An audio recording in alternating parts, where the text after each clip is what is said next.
தஞ்சாவூர் பெரிய கோயில் திருச்சுற்று பிரகாரம் விளக்குகள் எல்லாம் எரிந்து கொண்டிருக்கிறது. ராஜராஜன் பெருமிதத்தோடு வீரத்தோடு சுற்றி பார்க்கிறார். எல்லா விளக்கும் கொழுந்து விட்டு எரிகிறது. ஒரே ஒரு விளக்கு மட்டும் அணைந்து கிடக்கிறது. நெய் இல்லை, கரிந்து போன திரி. என்ன செய்வது? கோபித்தான். யார் அங்கே? ஏன் இந்த விளக்கு மட்டும் எரியவில்லை? மன்னா, மன்னிக்க வேண்டும், அது எழுவத்தூர் மாராயனுக்காக நேர்ந்து விடப்பட்ட விளக்கு. அந்த விளக்குக்கு வேண்டிய நெய்யை கொடுக்க வேண்டியவன் மாராயன். அவன் 1.5 மாதமாக ஆளை காணவில்லை. தேடி பார்த்தோம், கண்டுபிடிக்க முடியவில்லைன்னா மன்னனுக்கு கோபம் வந்தது. என்னுடைய அரசாட்சியிலே இப்படியா?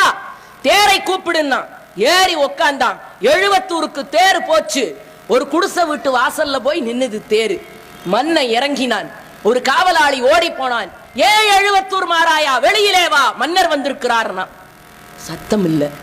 5 நிமிஷம் கழிச்சு ஒரு